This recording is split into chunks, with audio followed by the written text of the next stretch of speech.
Day 2 mini blog. ఈరోజు లేవగానే పాటతోటే మొదలైంది. పాట చాలా బాగా పాడింది కదా, అందుకే తీసుకెళ్ళి స్కూల్లో పడేసిన. ఈరోజు పెళ్లి రోజు అని చెప్పేసి డ్యూటీకి కూడా పోలేదు.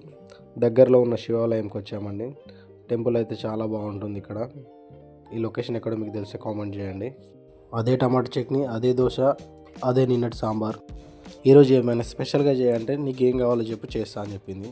సర్లే చికెన్ బిర్యానీ చేయంటే సరే చేస్తా తీసుకొచ్చుకో అంటే మార్కెట్కి వెళ్ళి మంచిగా బిర్యానీ పీసులు కొట్టించుకుని వచ్చిన.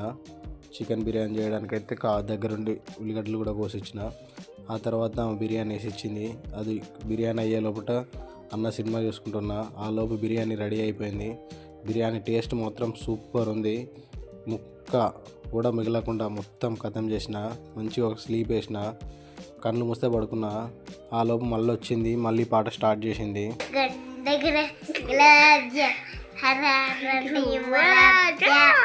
ఆ గుండె కూడా కాదు, వాళ్ళ అన్నయ్యని ఏడిపేయడానికే ఊరికే ఆ పాట పాడుతూ ఉంటుంది. నేను కేక్ కట్ చేసిన, మామూలు టెంపుల్కి తీసుకెళ్ళే కంపల్సరీ ఇప్పుడు నన్ను బేకరీకి అన్నీ తీసుకెళ్ళమని ఒకటే గొడవ. సరే తీసుకెళ్ళంత అని చెప్పేసి ఫ్రెష్ అయినాం. దారిలో మెడిసిన్ తీసుకున్నాం. ఆ తర్వాత బేకరీకి తీసుకెళ్ళిన. అక్కడ ఆదిత్యనైతే అన్నీ చూసి నాకు బర్గర్ కావాలంటే ఆ టైంలో అక్కడ బర్గర్ లేకపోతే చికెన్ స్ప్రింగ్ రోల్స్ తీసుకుంటే బలవంతంగా తిన్నాడు. నేను కూడా ఒకటి తీసుకొని టేస్ట్ చేసిన. టేస్ట్ మాత్రం సూపర్ ఉండే, కాకపోతే నోరు కాలిపోయింది. ఇంటికి వచ్చిన తర్వాత మళ్ళీ నిత్యమ్మతోటి కొద్దిసేపు డాక్టర్ ఆట ఆడుకున్నాం. ఆమె రోజు ఏదో ఒకటి ఇట్లా ఆడుతూనే ఉంటుంది. ఆ తర్వాత మళ్ళీ పాడడం స్టార్ట్ చేసింది.